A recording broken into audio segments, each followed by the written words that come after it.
dole.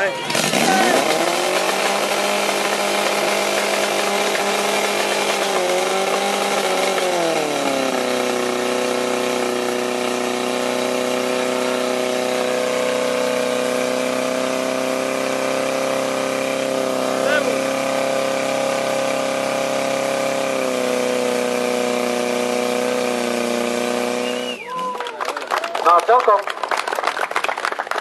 na záver, pán inžinier Lukáč, ktorý pred 5 rokmi